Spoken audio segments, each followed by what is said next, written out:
Welcome to the 1878 FM podcast. It is episode 3. We are joined, as usual, by Dave and Andy. Good morning, gentlemen. Hello, hello. How are you? Hello. We're all good. We're all good in the room. Ped's here 2 weeks on the run, and it's only midday. He's still normally got another 43 minutes. Hang on. I'm like a dad on holiday. I've already took the dog for a walk and listened to a podcast. I'm flying. I'm on dog minding duty this morning. I took my dog for the walk. Not your dog. That's not my dog. For the week it is. At 8:03 this morning. So Hey, listen, beat this. I've done 2 loads of washing today already. He's on a roll. Dave's winning. Andy, come on. What have you done? And hung it up. Do you know what, I'm covering the breakfast show this week, so I got a taxi at 4:15 in the morning. A time of morning that Dave will resonate with Dave. It's no time to be getting up, to be honest with It's you. a horrible time to be getting up. Horrible time to be getting up. Never, ever. People always say, if you've done it for a while, they say, well, you must be used to it by now. And you never, ever get used to it, ever. Awful. I feel sweaty and scared. The worst bit is you've got all the time in the world, but no energy to do anything with the rest of the day. Do you know what I mean? So just one real quick question on dogs, right? Obviously, I'd love to get a dog at some... Have you all got dogs? Or is it No. I haven't. I'm fighting a losing battle. There's 80% of our household wants a dog, and 20% doesn't. And we haven't got one. So who do you think the 20% is? So there you go. I'd love to have one, but the only thing that's kind of put me off a little bit is like picking up the business. And I saw a guy outside the house the other day, and he just held a bag under its backside, and the dog did the poo straight into the bag. And I wonder whether that's like a game changer. Is that the way forward? You see, I think dog ownership was better in the 70s and 80s, where there wasn't that moral responsibility to pick it up. And it was white. I think Why was the white dog poo? By the way, I think it was more attractive to be a dog owner that now, and I'm completely with you. I wouldn't mind having a dog, except for that one aspect, and it's socially irresponsible. Leave it on the floor. I take my dog out for 2 times a day, and honestly, you forget. I mean, my missus has had to pull a sock out my dog's ass, and that's a true story. It happens.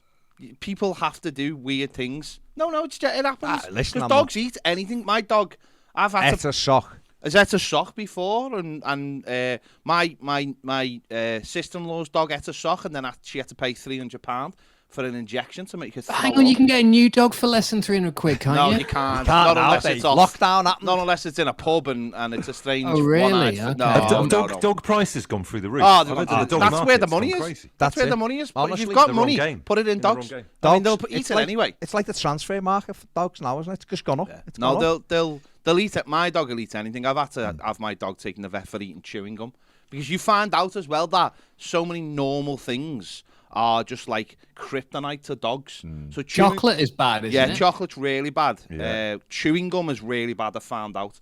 So we ate a bit of chewing gum, and I was like, oh yeah, sound, yeah, eat everything. No, straight to vets, £250, don't pass go. You see, the problem is... For him to go... Bleh. I hope my missus isn't listening to this, because the chances now have gone down. But your kids must have had bad things, or your kids sweets. must have been sick.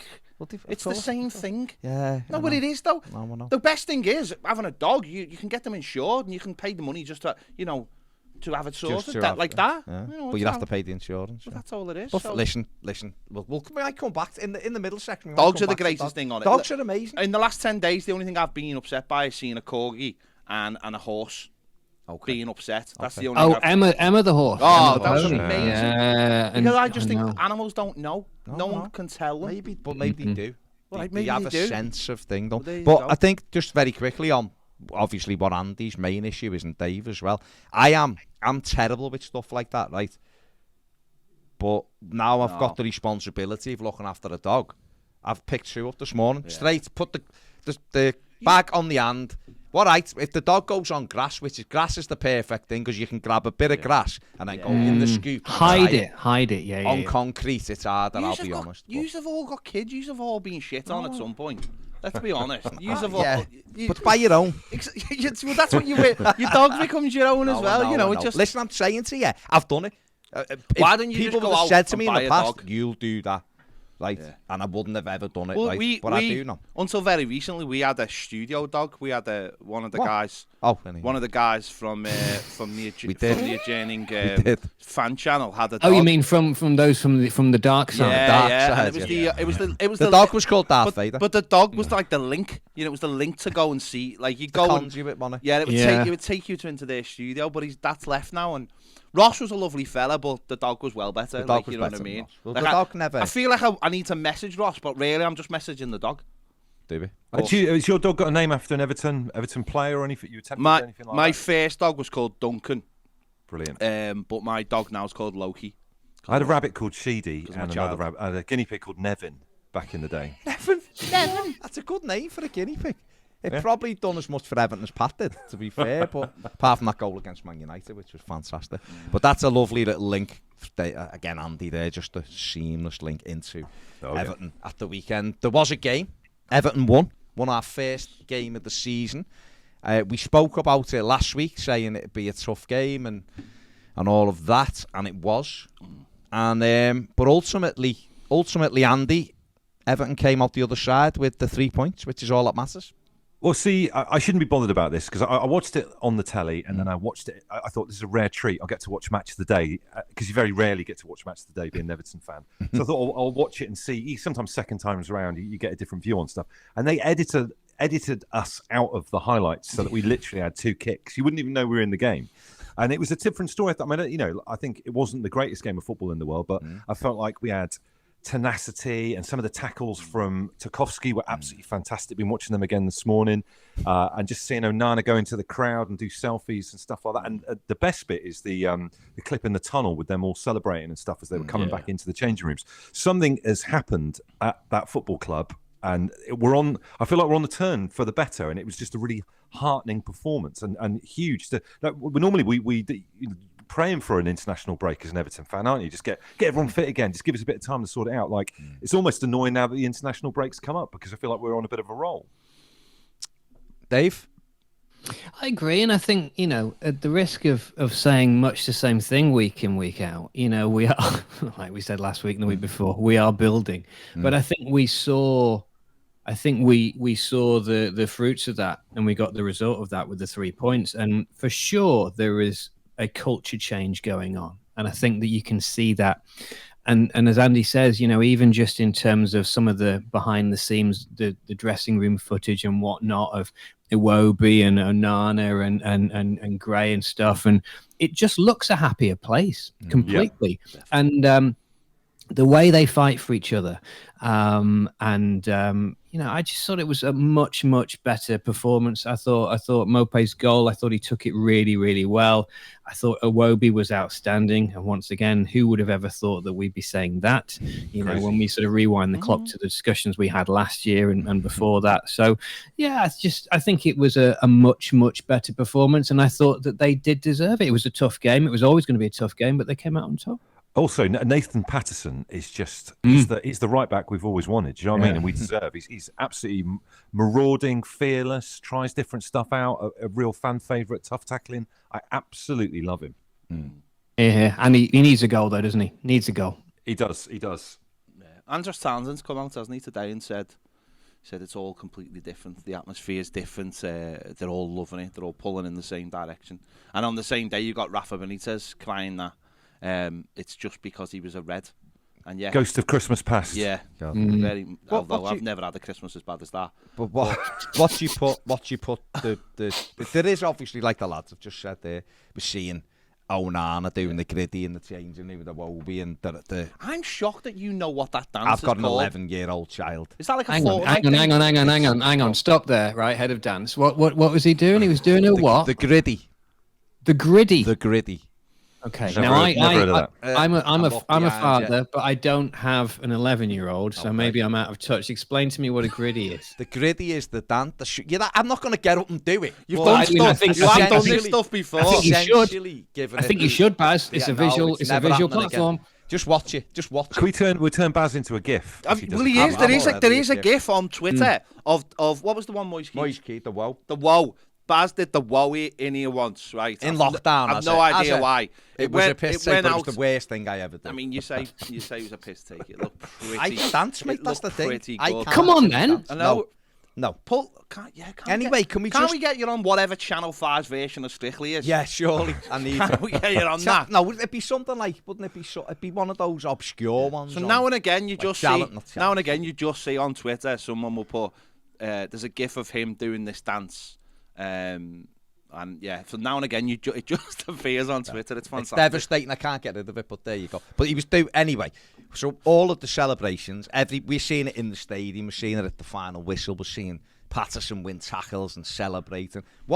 Frank Lampard's been very, very. He's put like loads of effort, I think, into trying to create this like we're in it together. Yeah. He knows what it takes to win, and as a footballer, given he done so. Is it all down to him, or do you think as well who we brought in? Isn't it? It's got to be down to the type of people we're bringing into the club, and the type of people maybe we've got rid of out the club. And you hear certain managers say, about having a no knobheads policy. And maybe that's all it is. Maybe that's all it is. It's just that you get good people in, you get good, honest, hard-working people in, and maybe it all clicks together. There doesn't seem to be a hierarchy of terms of like financial. No one really sticks out. You've got good leaders now in Connor Cody and Tarkowski who are there, and they seem to be like the backbone.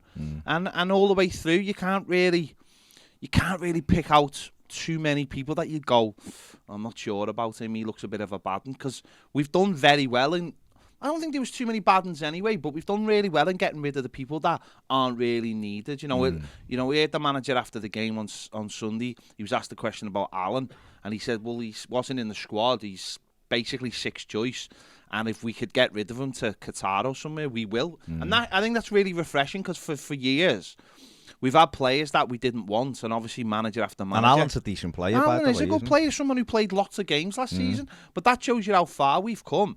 But I think that's really good management, because the manager's just being honest, and he's not stringing people along. He's not keeping people at the club that will make it toxic, because they're not playing. They don't want to be there. And the manager or whoever at the club's keeping them around. So I think that's an important factor. There seems to be probably more honesty, and there just seems to be better people at the club. You only hear them from Frank Lampard, a little bit from Kevin Felwell and the players. All that other noise has disappeared, hasn't it? So I think that's really positive. That's, as an Evertonian, that's something we've always been used to. It's just good people. And not a lot of noise, and that's exactly what we want. Andy, how impressed have you been by Connor Cody? Pez just mentioned him there. He was captain, obviously, on Sunday. Has he impressed you? I love it. I absolutely love it, and you could just tell he is loving being captain of the club. He's completely honoured by it. He's just living the dream, and just the pair of them. They're the centre back pairing. I think him and Tarkowski that I've always wanted. Because you look back to the darker days of like Keane and Holgate and all, like just being petrified and miscommunication and making loads of mistakes. And it was terrible. I mean, I remember under Moyes, you kind of felt quite comfortable when we'd kind of sit in and defend tough and hit people on the break. And it's been a long time being comfortable with the way that Everton defend, because before it was like, oh my God, a goal's going to happen any second. And we had a fair few corners to defend at the weekend. But bearing in mind, we were terrible at defending set pieces. So that's another thing to Frank and the coaching staff for sorting that out. But I just feel like all we wanted was that spine and that grit and that snideness back. And I feel like we've got it. And it was just a real joy to see. And people might want to see a bit more attacking play, or we definitely didn't have that quality in the final third, but the intent was there. And I think just it's the small things that are changing, the little things we're doing right, which we weren't doing right before, and just people are helping each other out, chasing back and not switching off. And I just really enjoyed it. I know it wasn't the world's greatest game of football, but for me, it was quite a big step on the road in Everton's recovery, rehabilitation, really. Dave, obviously Connor Cody's on loan. I think he's been superb since he come in. Would you make that permanent? Everton have got the option. He's only 29. I think he's exactly the type of player we need in terms of everything else that he brings, as well as how good a defender he is. I don't think there's any question. I mean, absolutely undoubted we should sign him permanently. I'm amazed that Wolves let him come out on loan. I really am, because he's a player who has impressed me for years. and I've always felt is just the sort of player that we need. And, you know, I think with him and Tarkowski there, and going back to what Ped was saying about the change in the personnel, I think that actually probably those two are more important than we even imagine, along with the culture that Frank's created, because we're talking about two senior players who have both been leaders before and have come in with their experience, you know, and actually knitting together. I mean, I'd also put Garner in there as well now, actually, having been at the club before and coming back.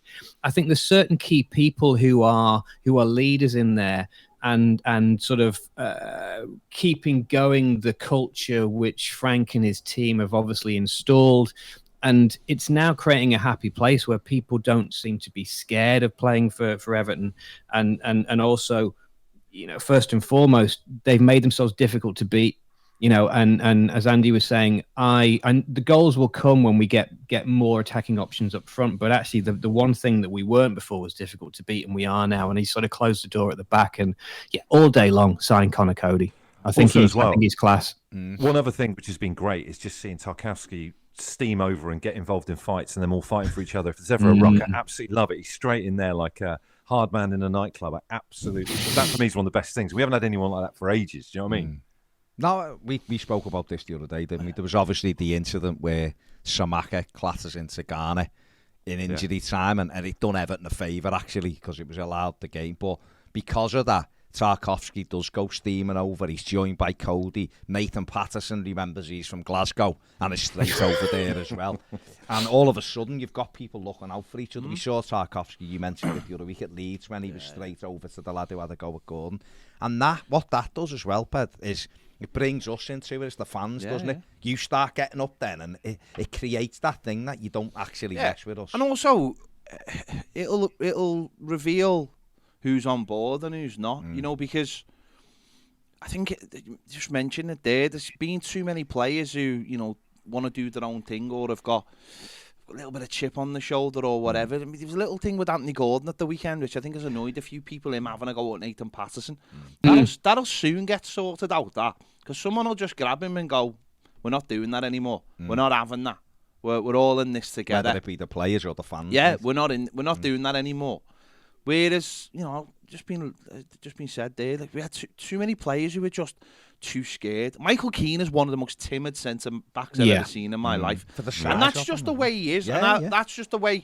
That's just the way he is. He's probably, when he was a at lovely Burnley, fella, and he's probably had someone, you know, bigger next to him. But you can't be like that at centre half. Even in these days, you can't. You need to, you know, puff your chest out and show what you're all about. And in Cody and Tarkowski, we've got that now, and I think that's hugely important. We've been saying that for so long. When Mina was available, he'd wind people up.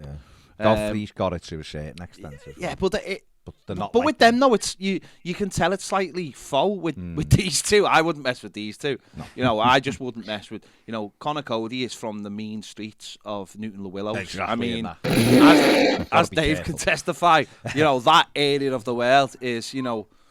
You don't. I mean, look at Rick Astley. Exactly. You know, he's never given up. Absolutely. Never ever given up. So you don't mess around with that. You just don't mess around with that area of the world. No. Mid-Cheshire, I imagine. Mid-Cheshire. I tell you what, it raised an interesting point, which I hadn't really thought about, though. But Godfrey struggles to get back in this side at the moment, doesn't he? Said this to Ped the other day. Ben Godfrey is everything you kind of want in a centre back, but he's not at their level. He's physically strong. He's lightning. He can't defend. But he can't defend. People his sort of miss this about Ben Godfrey. He can't defend because he's a defensive midfielder.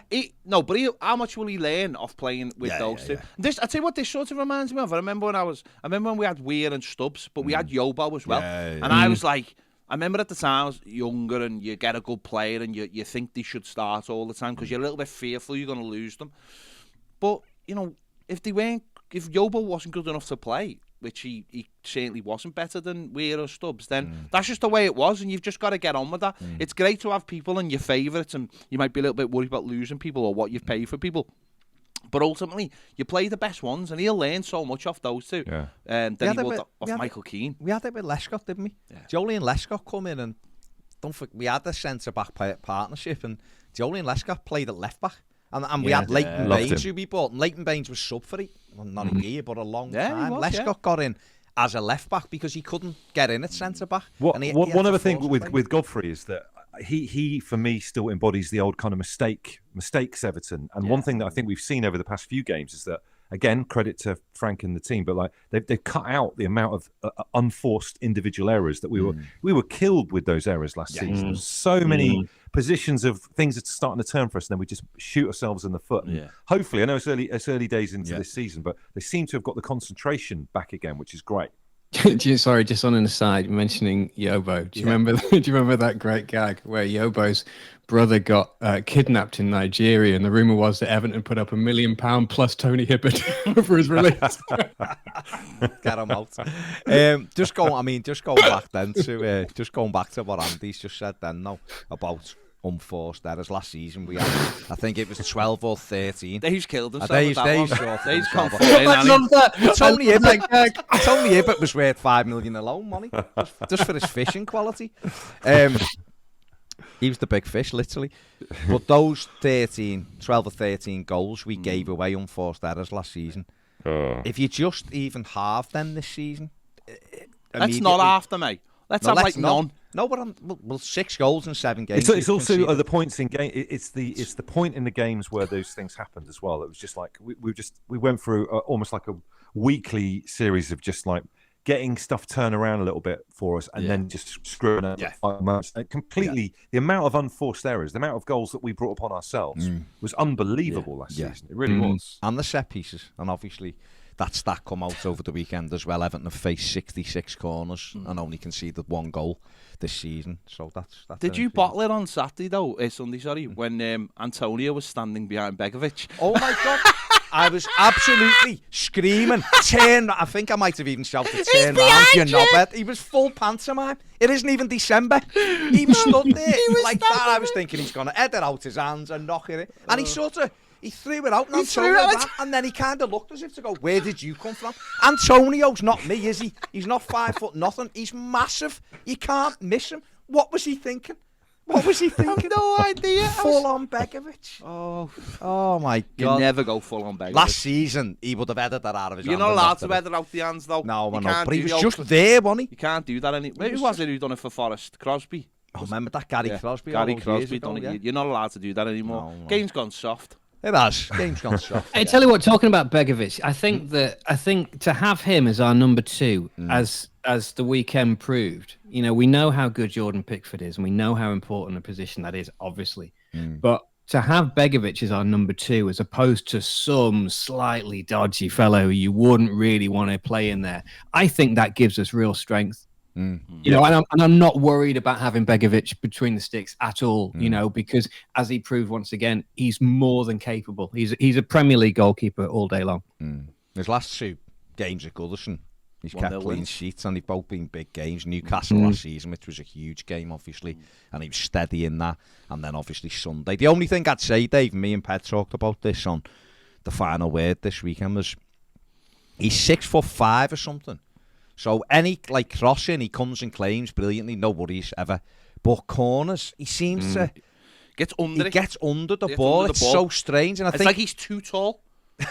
Right? Okay, like it's going to hit him in the neck. Yeah, it is, honestly, I don't know whether this is something that stopped him being like really top. I don't know, but just the corners, I'd like him to come and take command. But everything else, like you say, we've had some goalies where you're like, I hope our keeper's not injured because we're in trouble.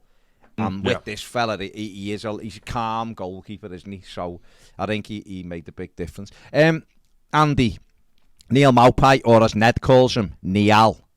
I don't know. I think we have mentioned this before. Niall Maupay scored his first goal, and it was a good goal, wasn't it? And it was a goal almost out of nothing, really. Do you know what? I've watched the goal so many times, and every time I see that first touch, it gets better and better, which is really weird. I don't want to keep going on about Match of the Day, but Ian Wright said it was a poor first touch from him, which I completely disagree with. His first touch in such a small, confined space with the defender kind of backpedaling. It took it away from the defender. Oh, it was great. It was a fantastic goal, and we've been deprived of some good goal scoring at Everton for a while, and if it can, he's got he was unlucky in the derby. You know what I mean? He probably should yeah. have scored in the derby. I feel like he's just the right kind of player for what we need. But he looks really sharp, really hungry, something to prove. He's a proven Premier League goal scorer, and he could be just what we need. And be interesting then. Calvert-Lewin maybe coming back at some point, and then struggling to get in the team. It's good. There's good pressure around the team at the moment now for the positions, which is really important. That's something that we've not really had, where it's like if you fit, you play. Whereas now there's actually a couple of there's pressure for each of these positions, and that can only be beneficial for the team, I think. Dave? I agree. I think it was a speed with which he took it, to be honest with you. And likewise, I've seen it back many, many times from every. I mean, it came to him fast as well from Iwobi. I mean, it wasn't the easiest ball to control because it did. I mean, Iwobi was really moving, Didn't he? and he put pace on that ball. But for him to turn, but it wasn't, yes, I agree, Andy. I thought his touch was good, but it was the speed with which he got the shot away, because that was what made the difference, because it just seemed to take no time at all. And he took it well. And again, goals breed confidence, don't they? And I think it's good for him to actually get that, under his belt so early in his Everton career. First win as well for the side will have sort of boosted him up. And I mean, listen, I'd still like one more in there. And that's assuming that you don't count Rondon, which obviously you don't. Nope. But I'd like one more in there by way of competition. But other than that, I'm pretty happy. I really liked Rondon's cameo, though, for the 3 minutes. To be fair, he was good. For Rondon, he was really good for them last honest to God, right, he nutmegged one of the West Ham players, but it was so slow that the West Ham player couldn't quite understand what had just happened. It reminded me of, like, I don't know, it reminded, like when you see in a film when something happens in slow motion, but like the fella who's done it is a speedster, so his time, it's happening in real time, but for the other person, it's happening in slow motion. Rondon time. Yeah, Rondon time. Like the Matrix, It was like the Matrix. Bullet time. Yeah, bullet time, yeah. It's just the fact that he's got his socks rolled down and he's got big old short. He looks like a dad that's playing, to make up the numbers at a kid's five-a-side at a party, but like doing loads of sly elbows like and bats. stuff. Like me having a game. That's me having. I'm in better shape. He looks like the teacher out of Kes. Just Imagine. I'm sure. A slightly balding Bobby Charlton steps up. I mean, that is a reference, Kes. My God, all the youngsters will get that. The youngsters are all over that. Kes. Your parents. Well, surely they're still learning it in school. They've got to learn it. I tell you who else was good, though. Damari Gray was fantastic as well. Just second half. I worried about him because I felt like he might have gone off the boil a little bit tail end of last season, starting the beginning of this. But he's I don't know, he seems to be caught up in the optimism. And if you see the video of the TikTok dance that you were talking about earlier on, the griddy. He's forming, what's it called? The griddy. The griddy. He's forming a really good. What's it called? A griddy. The griddy. The griddy. The griddy. The griddy. The griddy. Alanga does it for United. Not that he scores very often. The breakfast host doesn't know what it is. The breakfast show host gonna drop this tomorrow. Yeah. He's gonna go. I was doing the griddy. If he drops the griddy, people will be loving it. Imagine that. That'll be my last show if I drop the griddy. Just mention it. He's too busy giving away Harley Davidsons or something on his radio station. Fair That's enough. what it's like. Commercial radio, non-stop Harley Davidson. I mean, just on Damari Gray. I actually think he's our best attacker at the moment. Well, it's certainly not Anthony Gordon. No, is it? Anthony Gordon's. Jesus Anthony Christ. Gordon's. He was poor, wasn't he? Again, rubbish. the last couple of games he's been poor, but Gray's so infuriating, I think, as a player, because he shows you all the ability he's got in certain moments. He's stronger than I thought. There was one on Saturday below me in the first half in the Bullens. The ball come, and it was almost getting away from him, and he just knocked the West Ham player out the way. Got his foot on it, turned and went. He went past two like they weren't there, and then kicked the ball out for a throw-in. The only thing that encapsulated him. It's the end product, isn't it? The only thing that winds up about him really is there's times when he picks the ball up and we've got an opportunity to break and he slows it down because he likes doing that thing where he stands still and then he goes because he knows he's got them for pace. But I'd love to see him just sometimes keep going at pace and try and catch the defenders on the back foot, because I thought that was what was disappointing on Sunday, if there was anything, was the amount of times we had chances to break and then slowed the game down. And it's like we need to start hitting teams at pace. We've got plenty of midfielders now to join in and keep going, and maybe that's like the next thing the team has to learn to do. It's a bit of confidence, that I think, but then you've seen the what can come of the standing still sick from when he fired the ball across, and if Dominic Calvert-Lewin's there, he's got a tap in there. So that or maybe his Maupai realises he's going to do it. He can throw himself into those areas. But when was the last time though you saw Everton score a goal on the break? I mean, I can't remember a goal we've scored on the break in ages. I mean, we just don't do. Remember last season, like the best one was Man United away, wasn't it? Off their corner, it was fantastic. And we really, Andy, we should have had one in the last game. Yeah. That was a Liverpool corner that Gray took it up the pitch and give it to Maupai. We should have scored. But you're absolutely right, yeah. That's what we. It's not our forte. No, not at all. Not at all. But I mean, Dave, we saw Sunday Abdoulaye Doucouré back in the squad and came on as a sub. This is a fella who last season was first choice for most of since he's been here, he's been first choice really. He started the season in the team as well. Obviously, unfortunately, got an injury at Villa, but to have someone like him who was automatically first choice and is now a sub, doesn't that kind of give you a little bit of an indication of the strength now maybe that we have in midfield, and probably the reason why, as Pep mentioned before, the manager is open to letting Alan, who's done all right for Everton, maybe move in this, before the Middle East transfer window shuts.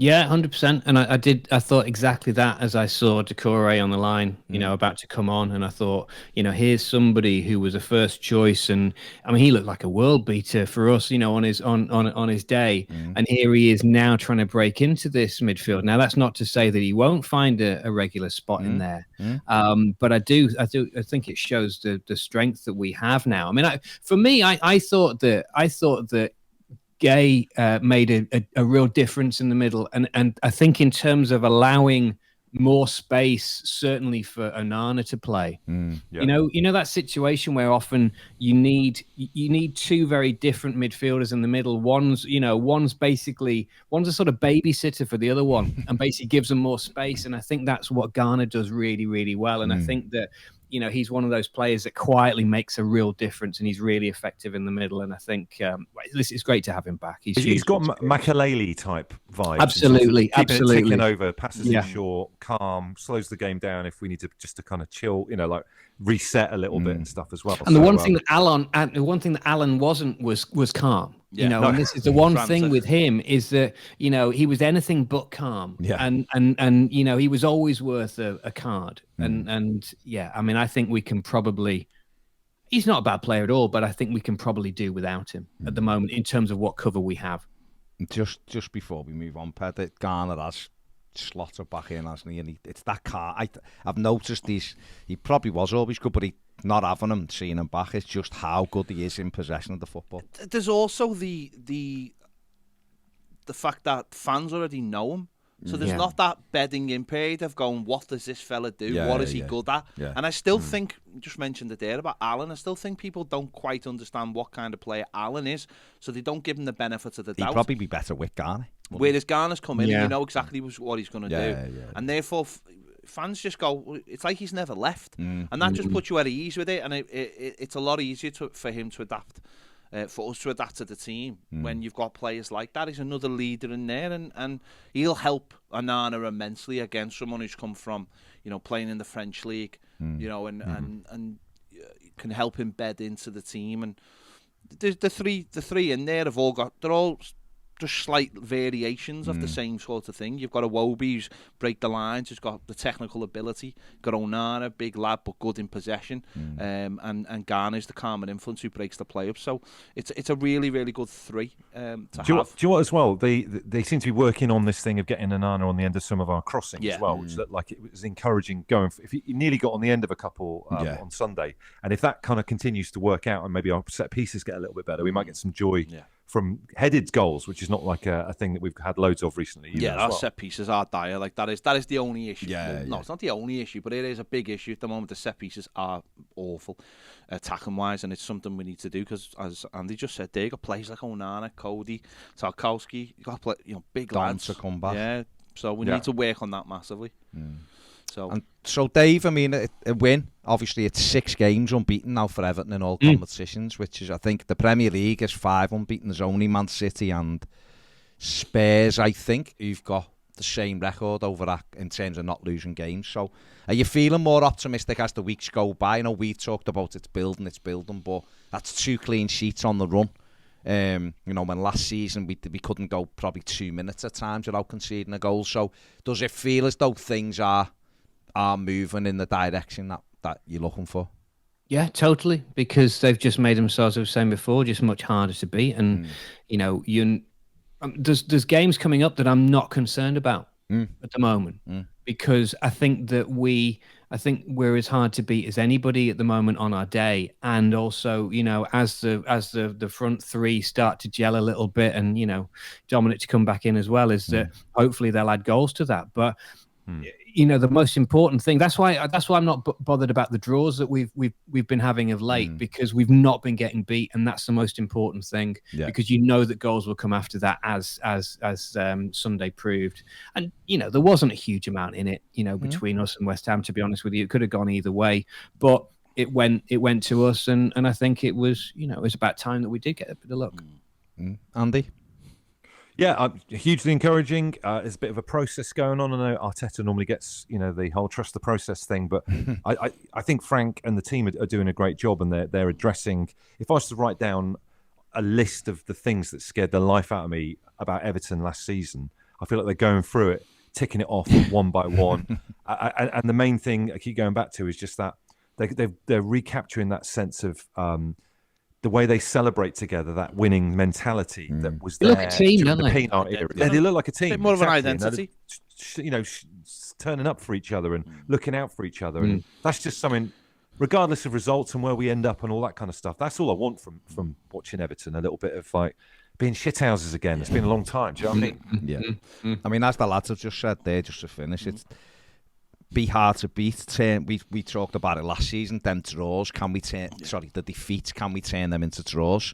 And then can we turn the draws into wins? Is that have an identity, isn't it? We've been crying out for identity for a long time. Players you like, players you can get behind, and players that you can see are working for each other, and that seems to be happening. But can I just go back to something Andy said?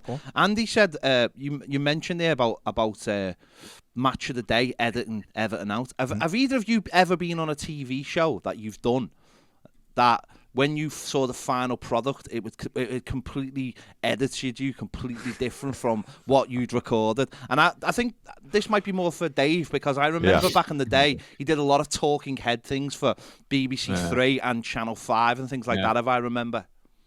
Yeah, well, there was a whole spate of those, what I used to refer to as I love being on the telly programs, because I love the 90s, and I love the 80s, and I love the World Cup, and I love music, and I love whatever. And yeah, I did do quite a few of those. They're hilarious, by the way. Without giving away, well, I will give away entirely the trade secret, because what happens is you have these people and they come in and they've got a list of things, and they kind of go, right, what do you want to do? And you kind of go, right, well, I'm going to talk about Beckham in the World Cup, or I'm going to talk about this, or I'm going to talk about Liz Hurley's dress. And they kind of, you can't do that because someone else has done that, right? So you can't do that. We've already got that. So then you go further down the list, and they kind of go, right, can't you do that one? Can't you do the? And they kind of go, I don't know anything about that. And they kind of go, right, this happened, that happened, the other happened, and then they roll, and you're going, I remember the time, and they walked down the catwalk, and their heel went, and it was the funniest thing. How was that? Good, yeah, lovely, 200 quid, and that's what happened. Right now, I've never just ruined TV for me now. Yeah, it's over. I've never been edited unfairly in one of those. However, there was a program which I wish I'd been edited out of entirely, which was Hole in the Wall, which is up there with my televisual highlights, which saw me come down, and can you even believe this? Saw me come down a slide on a stage in Glasgow between the legs of Anne Diamond. And it's like something which is a bizarre dream, but it actually happened. And there I was in this silver suit with a red helmet on, looking like a baked potato, as everybody does in that program. And I could have happily been edited out of that, but there you go. That was an amazing concept, that program. Do you know what? Here's the thing, Peddy, and you're absolutely right, because this is what amused me, is that they filmed it in Glasgow. That wasn't the funny bit. The funny bit was the fact that you all fly up there, and then there's someone at Glasgow airport with one of those signs, like when you get off the plane at Tenerife when you're looking for a Sun Tours or whatever, right? So there's somebody there with a sign, and so you go up and it says BBC Hole in the Wall or something. So anyway, you stand there and you don't know who you're on with, and then there's this magical mystery tour. So There was Anne Diamond, right? There was the guy who was Nasty Nick from EastEnders. Oh, Yes. There was Sophie Anderton, the model. Yeah. And then maybe that was it. I don't know. Anyway, we all got in this car and we're driving to the studios. And I kind of said, so this is going to be fun, isn't it? And they all, and I kid you not, kind of go, I've got no idea what the program is. And I thought, hang on, you've just flown up from wherever you've come from, London for the most part, and you've flown up to Glasgow for a show that you have not a clue about. And I then had the task of explaining to them this concept, which, as Pez said, is the weirdest concept. So I said, you get put in this suit, right? They then have these walls with different shapes in them, and the walls come towards you. And if you don't make the right shape, like Tetris. And if you don't make the right shape and go through the whole, are you with us, Baz? And then if you don't go through the thing, then you get knocked into a swimming pool. It's the weirdest thing. Honestly, and I kid you not, and I literally had these three faces completely blank, just looking back at me like I'd just landed from Mars. Oh my! And I thought, this is bonkers, and sure enough, that's exactly what happened. I did worry though when I saw the title "Hole in the Wall." I did think it was the Lavs at King's Cross Station. Yeah, well, I thought it was a show. He just went to the bank and just got money out the cash till. The Hole in the Wall. I see that on. I'll send it you. You know when you watch I'm a Celebrity. Yeah. And they're like sat there and they're going, I've no idea what's happened. I've never seen this show before. I'm thinking, it's been going for like 20 years or something. Surely you've seen it. Some genuinely haven't. Surely if something says, I'm a celebrity and you're in the jungle, surely you say, what are we doing? Just give me a quick. Yeah. And the minute they go, spiders and snakes, you just said the door closed, I'd be gone. I do like TV programs that have just a weird collection of people. Like my only one time of doing television, there was me, Donny Tourette's. I don't know if anyone remembers. Remember Donny Tourette's, yeah. Lee Latchford Evans from Steps. Yeah, he's Evertonian. Yeah, well, they were all Evertonians because it was an Everton thing. Tourette's is an Evertonian. Donny Tourette's is an Evertonian. Okay. And Simon O'Brien used to be in Channel 4 in Brookside. And we were all in London playing in this... Popped up hosting a property. Yeah, he does a property thing now. We were all in this show, and it was just Donny Tourette's was so nervous. He was drinking pints of Strongbow before we were going to have a game of footy with Neville Southall. That's an issue. Dave Watson, Adrian Heath within our team. Adrian Heath. It was the most bizarre thing I've ever. Like obviously for me, it was hosted by Ian Wright and Helen Chamberlain. And the week before, I got to get picked by the team to get in the team. And Neil Warnock was the man who picked me. But when they edited it, they made me look shite. But there was this other lad who they made... Ned says he's crap. Genuinely, right? There was this other lad who was half decent. And they made him look boss. And then this lad kicked off because I got picked in the team. So they edited to make it look like there was like this big beef. And I was terrible. Yeah. And Neil Warnock was just picking me because my wife was an Evertonian. Prick. Anyway, so and then we had to go and play this game at the Beckham Academy, and there's all players, and Lee Sharp was there, and all. It was just mental. It was like my taste of Jason Manfield doing his first gig. Did this like Manford did this after show thing where and I was on the couch. It was so bizarre. It's like, what was it, 2008 in the Beckham Academy, and they put us up, and I had all that where they met us with the sign and all that, and we were driven, and it was the most bizarre thing in the world just to be playing footy with Donny Tourette's and one of the members of Steps and Dave Watson. Incredible. But they made me look. I don't mind all that, but they made me look shite. No, you're not. Actually, I play footy with you. You're not shite at all. So they've gonna do that to try and build one hard luck story of the boy wonder, and then you with your Everton. So if you're watching Stuart Twist, not bad. That Peter McPartland's opinions are not necessarily shared by the other members of the 1878. Very much on anything. On anything, yeah. Back to you. Okay. Back to you for the random section. Yeah. You I'm quite happy to say you are now the proud owner of an air fryer. A Ninja air fryer, 7-in-1. A 7-in-1. 7-in-1. So explain the delights of the 7-in-1 Ninja air fryer. Other air fryers are available, I'm sure. I don't know whether they are. Okay. Well, it's just an air fryer, isn't it? But it's also a grill. So you can basically cook anything on it. So I'm trying to experiment and see what I can cook on it. So what's the like? You know, what's the concept of the air fryer? Tell us. What the fuck do I know? not Mr. Air Fryer, am I? You've been going on about it. You stick things in a pan, you stick them in the air fryer and they cook. By air. By air, hot air. Right, okay. So there you go. Is it the modern version of? Do you remember in the 1970s and the 80s we had chip pans, and obviously there was lots of late night government adverts about chip pan fires, flipping them up from the pub, putting wet tea towels on them. Is it the modern chip pan, the chip pan for 2022? Without the fat and the grease and all that kind of thing. See, my confusion is the fact that I've never really thought into this, hugely, but I thought that the whole concept of frying was more of a wet process, right? And by moist. if you're cooking moist, if you're cooking something which is reliant upon hot air to cook it, is that not roasting, which is more of an oven-based process? Well, I mean, it is an oven in a way, but when you think about it, if you're making chips, you're going to get moist chips, moist, greasy chips. These are crispy chips because it's air fried, and that's the difference. See, so when you get them, you can take there's a crunch to them, like when you go to. But so same with oven chips, though. No, oven chips are rubbish.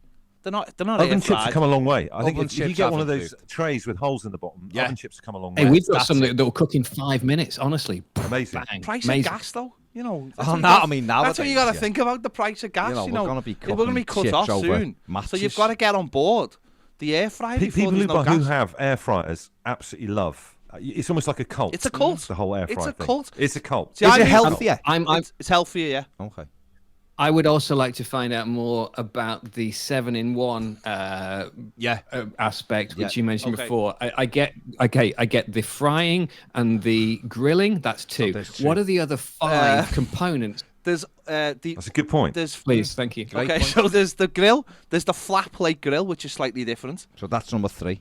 What's the difference between the still grill? Grilling, though, one's a grill like a traditional with the grooves, and one's like a flat. Another so grill. when you see like in the diner, and they have the flat plate, and they just throw food on it, just cooks really quick. Plate, The griddle. Yeah, there's a dehydrator. Like the griddy. I don't think I'm ever going to use the dehydrator, if I'm honest. The dehydrator. Yeah. So that's like for like fruits and stuff. Take the water out. Yeah. Okay, so there's 4. Yeah. So there's 3 to go. I think there's an oven. An oven. So we're claiming an oven. So you got 2 to go. Well, back to my point about oven shit. You're gonna have to. I'm not going to use the other 2. I don't know. Can you bring it in next week? Can you bring it in next week? It's quite big. I feel like I put you. It's quite big. I feel like I put you on the spot a little bit, and I feel like I put you on the spot. It's not like I haven't got Google, is it? Where I could just find out. But no, there's another air fryer story. Like a show and tell, isn't it? There's another air fryer. Imagine that. Air fry story. Imagine if you brought it in next week, and you can cook something on the table there. And taste it. In fact, and test listen, because this podcast is it's just shy of an hour. So you got plenty of time to set it up, put something in, cook it, and then demonstrate the eating process for us. We can do a whole show and tell next week. That's episode 3, 4?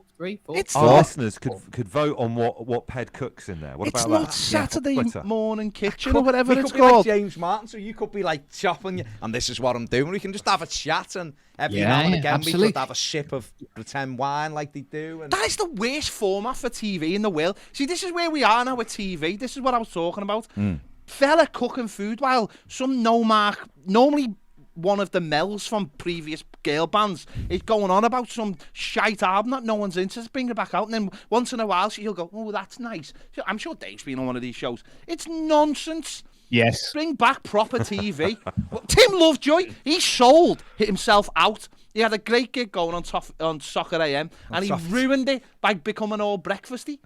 Well, what's wrong? What's wrong? Go on. Just chill. Are you bringing your air fryer in next week or not? I can't. It's too big.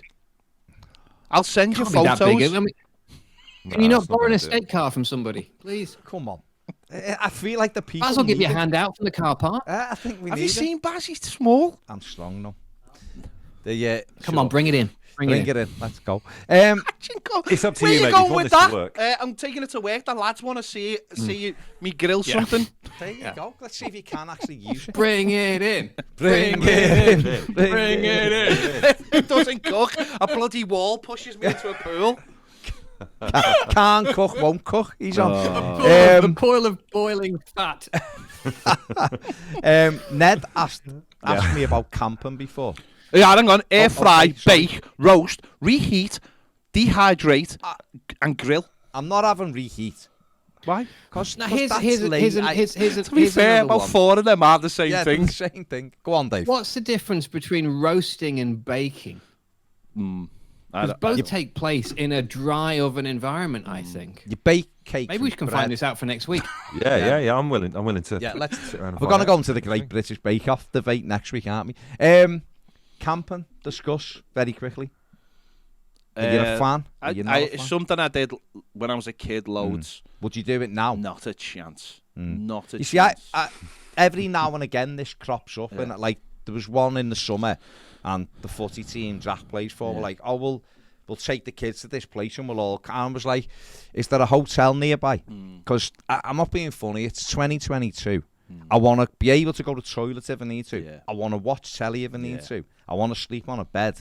It's camping just isn't for me. No. Lads, are you fans of camping or aren't you?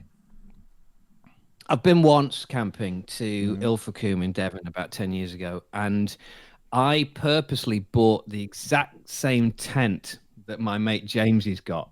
And the reason for that was this, is the fact that I knew that Jamesy knew how to assemble and disassemble said tent, therefore leaving me out of the equation. And I kindly volunteered to take the kids for ice cream while he was going through this process. Right, so that's where I am with camping. I don't mind the process that much, and I think that you'll find that as the economy crunch bites even more over the next year, We'll be I living think in more of tents. us getting on board in terms of that's where you spend your holidays, on a cliff in North Devon With an air fryer. I like- Andy, go on. with an air fryer. I like camping. I like it. We go quite a bit as a family. It's good. Give it a go. I say.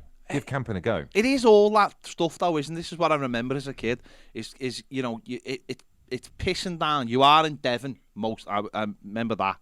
And normally. yeah, you're in the middle of nowhere, and you're on a big campsite, and you're having to it starts raining, and then you're having to put the thing together, and then you put it down quick, you throw it in a bag, and then you forget about it, and then you go back to it and you find it's rotted or full of mold or something. No, it's not. It's not. for me. I've lived a little bit now. I'm not going back to that. No, not going back to the trenches. No, not bad. no chance. But Dave brought something up before. It is International Week this week, so obviously there's no Everton game this week. And on one hand, you can say, like Andy did, a bit of momentum we had and pity it out. But on the other side, it gives Jordan Pickford that chance to recover. Dominic Calvert-Lewin should be available.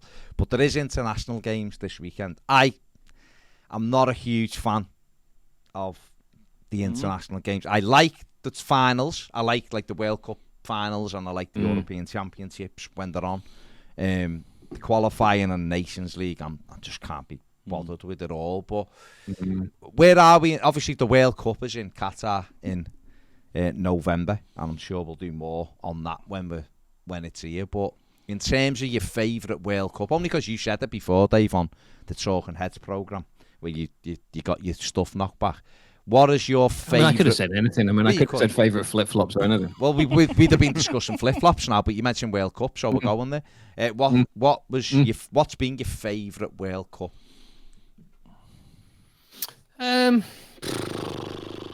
Great answer. question. He's not ready for that, was he? No, totally not ready. That wasn't I on don't the know. I show can tell you notes. what my favorite. I tell you what my favorite tournament was. Generally, if we can include the Euros, and this was Okay, from a go on purely then. selfish point of view, was Euro 2004 because we spent a month in Portugal. That It was is a good brilliant. reason. Lovely. And It really, was really brilliant. good. Honestly, it's one of the best work trips I've ever had. You know, Germany 2006 was all right, but wasn't a patch on Portugal. Okay. There you go. Andy? For me, it's Italia '90. That World Cup with Nessun Dorma and just how invested in it we were. And there's some great characters, like Klinsmann and Lineker, and there were some massive football characters. And also, it was still Roger the kind Miller. of era. Yeah, what was he? 21 at the time. Yeah. He's still 21 now. Yeah. But I mean, it was that era when football commentary still sounded like it was done. I think it probably was done down the telephone. Yeah. So it felt like quite far away and all that kind of stuff as well. And it was the tournament that took football to the next level, didn't it? Really, I think in terms of Yeah, it was like the Premier tournament League and everything like that as well. So yeah, it was like the tournament that bridged the old and the new, wasn't it? And Would that be your favourite, 90? probably. I mean, yeah, I'd probably say 90. You must have only been about 6, weren't you? Yeah, 6.5. No, what was I? It was 12. 11 I was. Yeah, it was like that. It was like, yeah, and I was in, funny enough, I was camping in France, right? And this is where football has come from. We were on a campsite in France. Football originated on this campsite. Of course it did. Yeah. But we were watching England versus Ireland, and we had to get some guy to open up a bar. And we were all huddled around this little TV, and that just shows you how far football has come. You know, now you'd be the screens everywhere. I imagine the tents have TVs now. That's how far we've come. But that's where. And I remember we got back to Dover to get the crossing, and it was full of Scots because they'd been knocked out early, of course, and it was just full of Scots in Dover going home. So that that has those other memories. So and I think Euro '96 was amazing if you're bringing the Euros into it, because that was very much. Actually, do you know what? Yeah. That was a coming of age, I think, for a lot. Yeah, for a lot of people. And it was just a good time as well, wasn't it? Music-wise, it was a great time. Yeah, Euro '96, I think. Let's go with that. It was like a real coming of it. I remember one of the big things I remember is the bars in Liverpool were allowed to stay open until 4. And that was like a fundamental shift for a lot of us. So the bars were allowed to stay, and it felt like Liverpool was like there was fans everywhere. And I actually went to Anfield to watch Italy versus Russia and bought a ticket off a Russian sailor, because no one could get visas, and he had a stack of them, and he sold them for like £25 each, and they were £35 tickets, and just these two hulking big sailors just handing out tickets. I mean, it wouldn't happen now, clearly, but so that was like a big change, I think, in football as well for a lot of us. So that would definitely be my favourite. Euro '96. Also, the team coming back on the. To the airport in Italia '90 as well. It's a long time since you've seen, crowds turn out for an England team like that. I mean, that was an amazing moment too, with Gazza with his, fake belly and boobs. On the front of his tracksuit and everything. That was brilliant. I mean, my favourite one is 82. As a kid, in Spain, 82, Brazil. As a 10-year-old. Just saying. I can't remember anything about that tournament. What was the highlight of that tournament? It was just Italy won it. Italy beat Germany in the final, but Brazil were unbelievable. And me and Ped were talking about this the other day, because it was the era before you knew every single player, because you can watch YouTube or footage on every day of the week. So you only saw these players every 4 years, really. And so in 82, you had Zico, Socrates, Eder, Junior, just unbelievable footballers, and some of the best players ever to play the game. All smoking 30 a day. Yeah, and exactly. Socrates 80 a day, smoking and strolling through games. And you had Giuseppe Rossi. Very much the Rondon era. Gianpaolo Rossi. Yeah, Rondon. They were imperfect in that era. But they beat Germany and all that. And I remember running home from school, because England were playing France at 4:00. And I legged it home from school and got in, and England scored after 27 seconds. Brian Robson with the header. We beat France 3-1, and it was brilliant. And the kits and all that. Wasn't it a different system as well? It wasn't like a group system. It was a group, but then you got through to the next round, and there was another group with 3 teams. England never lost. Never lost, and they got knocked out. 2 draws and went out. Kevin Keegan missed the sitter to take us through. Him and Brooking had been injured, and he played in that the second game. I feel like we're giving away our best World Cup content that we're really going to need. We're really going to need all this stuff. We'll save it for the DVD. We'll come back to it. But that and Euro '96 were fantastic. Absolutely fantastic. Is there anything else, gents, random before we wrap up? I need to go. No, I think. I mean, that was it. All you had to say was, no, we're done, and had it gone sound. There was no I mean, Andy last week, my dad said, where did Andy go towards the end? I said, well, he went full Harry Potter. He had a train to get. He did. I told him. Yeah. So there you go. It's because this podcast is so well structured. The structure's brilliant. It's just as obvious. Hey, if you had a ninja, that cheese toasty would be so much better. Honest to God, and quick, and quicker. As you can demonstrate for us next week. Can't wait for next week. That's it. Join us next week where Ped goes full live demonstration of food. Never been done before on Toffee TV. It may never be done again. Those Birkenhead Market knockoff T-shirts you got in the background are going to go like Roman candles. Hey, that's it. One of them is a children. Oh, you can't see that one. That's there. Yeah, whatever. Nice one, and right. That's us done. Big thanks to both of you. Any of us ever been to Birkenhead? Never. Never. I mean, I have, but we used to go to Birkenhead Market all the time when I was a kid. We used to go there a hell of a lot for. My nana bought us some aftershave there for Christmas, and it was and boxer shorts, Calvin Club boxer shorts instead of Calvin Klein. Calvin Club, Birkenhead Market. Fair play. Calvin Club. I mean, you can't. I mean, that's a great note to leave it on, isn't it? It is. Calvin Club. Oh my God. Calvin there you go. Club. Leave it there. Leave it there. Right. Thank you very much for listening. Cheers to the lad for joining us. We'll be back next week with Ped's live demonstration of air frying food. Thanks for watching. See you later.